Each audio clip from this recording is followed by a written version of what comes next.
Tonight's meeting is a informational meeting about a question that's going to be on the floor vote at town meeting. What number is it, Sarah? Like number Article 8. Article 8, which is shall the town approve a $65,000 up to $65,000 design plan for the town hall. And so tonight, the purpose of tonight's meeting is to give you information about what we've done so far and why we're asking for this, so why this is happening now. And so tonight's program, so to speak, I think it makes sense for us to do a tour first of the building. We have Dave Magida here. Dave has been on the town, we call it the Town Hall Subcommittee, Town Hall Planning Subcommittee. So Dave, as well as Sandy Levine, and I have been working for the last year or so, and it's sort of culminated to this question that we're going to be asking on the ballot in March. So we thought it would be helpful to have this meeting and to actually do a tour of the building so you can see why we're talking about a renovation for the building. I'm not sure if I introduced myself, but I'm Liz Scharf. I'm on the select board. I'm the vice chair of the select board, and I have my colleague Vic Dwyer here, who is also on the select board. So I think we just have two select board members here tonight. And probably if you haven't met Sarah Merriman, she's our town clerk. So she's our amazing town clerk. And Susan Clark generally is our town moderator, and she's a member of the Town Meeting Solutions Committee. So you may have heard some of these names, and so these are some of the faces that go along with it. We could not use these stairs because somehow, in their infinite wisdom, they built uncovered concrete steps. So this is inaccessible from, I would say, October through March. And it is a problem in the November general election.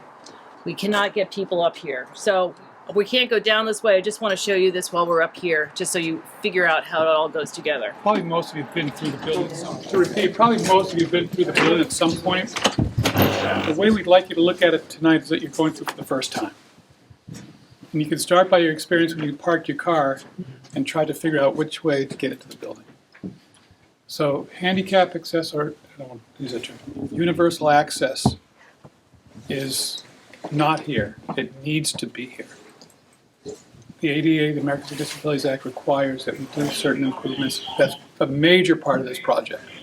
So what we're going to do is right now hope you look with a new set of eyes at how difficult it is to get in and out and move around in this complex. Does the elevator doesn't work? Does the elevator work? It's a lift.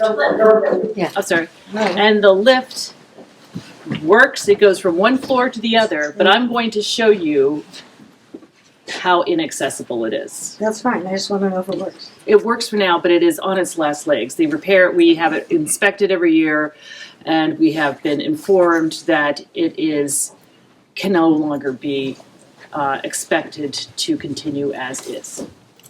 And they know that we have plans, but we don't know if those plans are going to be affected.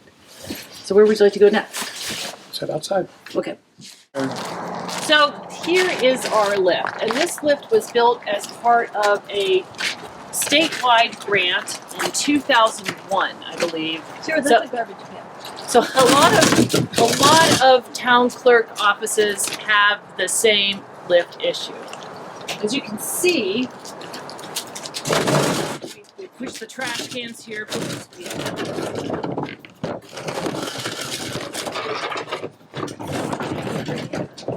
for reasons that I don't know, this door, this has a well right here so that it makes this very inaccessible for someone trying to get in with a wheelchair. If in order to, this lift right here doesn't work. If I want to get here, if I come, let's say I get out of my van, I drive, roll over, press this. This is supposed to be the signal that tells me, as town clerk, to go open the lift. It doesn't go anywhere. It doesn't do anything. We've tried to have it fixed, but I think the mice have chewed through the wires before we got stuck. See, I would like, would some strong person like to just try to figure out how someone is supposed to open this door? If you, welcome any of you to try to figure out how you would possibly, if you were in a wheelchair, how you would open that door. There is no automatic opener, like there is, like, for example, the post office or what was. It's impossible. You would have to have assistance. And the rule of ADA is that you should be able to do everything that every other person should do without any other special assistance. And no one can possibly be in a wheelchair or even a walker, open this up and get in. Moreover, it's very, very narrow. So those are our big issues here. It also isn't flat. It's not So flat. It That means is it would be very hard for a wheelchair to get in there. absolutely, it's absolutely Is that impossible. When the state inspected that, they didn't notice that? State inspected it. They noticed it. Like I said, part of the problem is that so many municipalities are in the same situation. These lifts, they'd have to fine everybody. But we could be in for a big lawsuit. It's not good.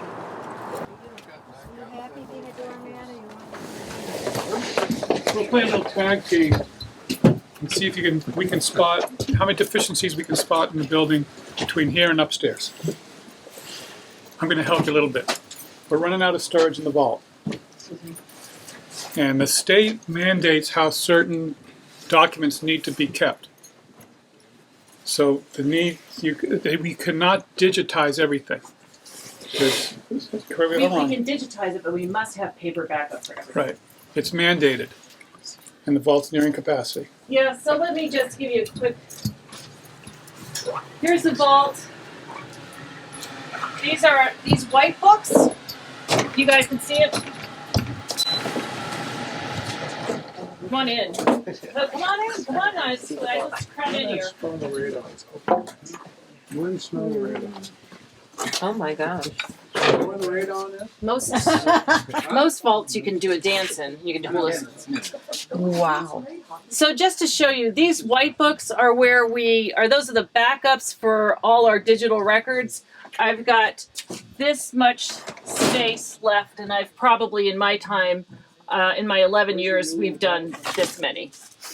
And we're, just help yourself, walk in, don't take any ballots. I trust you all. I don't know if any of you have ever dealt with a zoning administrator or have had to bring in plans or talk to the zoning administrator. Most towns have at least a cubicle or a space for a zoning administrator. You can meet, you can lay out the plans, you can have a discussion.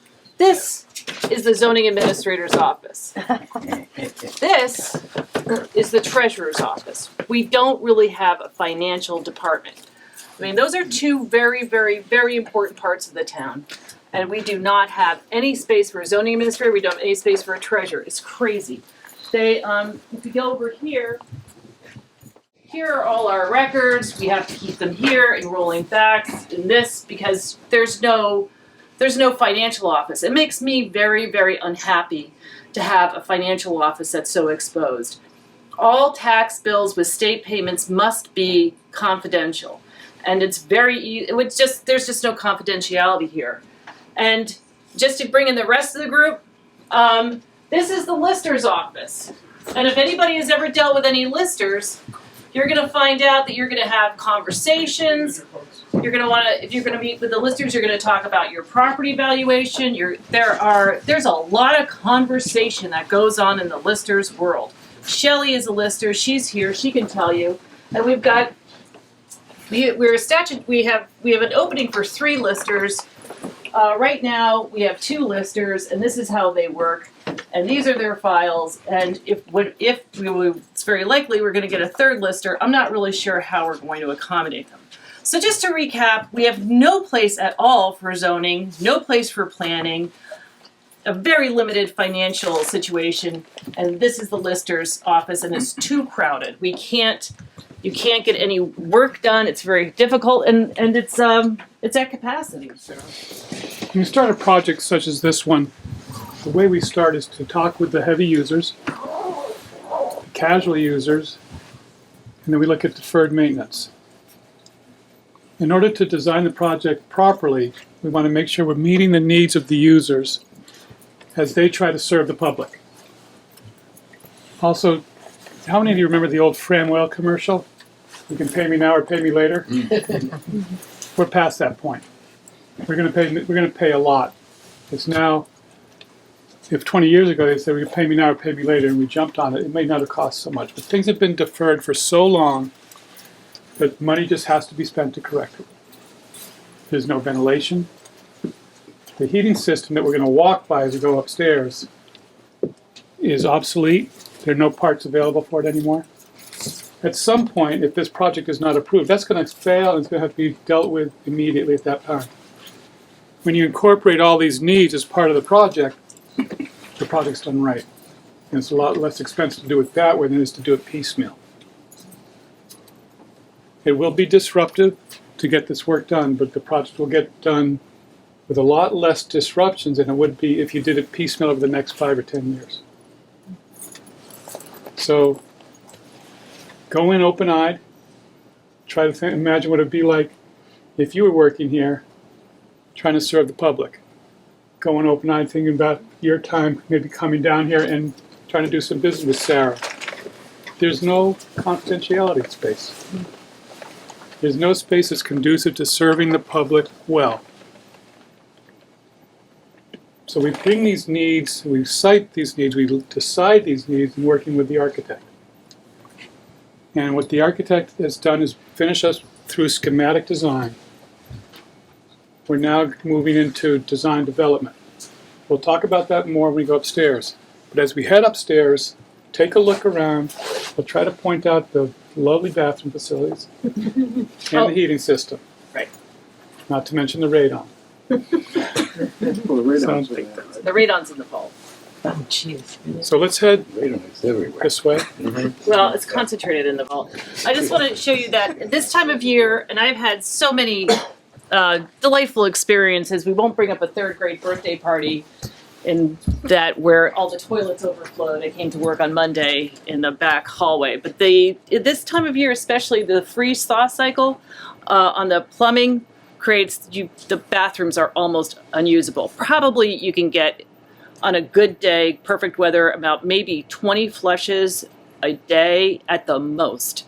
Go over that and the water drains, it's gone. We have a dry well, an old dry well on the other side of the parking lot, and the select board has taken pink board and covered the pipe that goes from here down to the dry well. So that's what we're dealing with here. It is old school. And you can, Sarah, 1 second. I want to paint the bleakest picture possible. We did find some good things. It's a 110-year-old building. Is that right? 114 years? it's like 130, but 1935, right? 1910. 1910. 1910, yeah. 1910, is that it? The building structurally is in excellent shape. When we were looking at the best way to attack the project, we were talking about renovation with an addition, or build new. And because of the structural integrity of the building, that kept the renovation costs low compared to the other two options.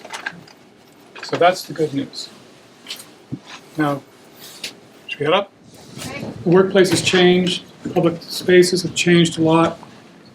This space that you're looking at is not conducive to serving the public well. Just like how we set up for the Zoom call. Look at the cables. Doesn't seem that bad, we're making it work. But imagine if the place was set up so that it was very easy to do a Zoom call, to allow the public that may not be able to make it on site to a meeting to be able to follow you. We're not set up that way now. That would be one of the things that we would attack. Other things that will be looked at during the design development phase is there's more engineering work that gets done in this next phase that we're asking for funding. That includes a lot more time and money. Time is money in architecture land, it's consultants. Engineering will be involved a lot more, where we start looking at things like one window system versus another. What type of insulation to use, what types of finishes. We'll talk more about that with Liz's presentation. This space, just eyeballing from here, needs a lot of work.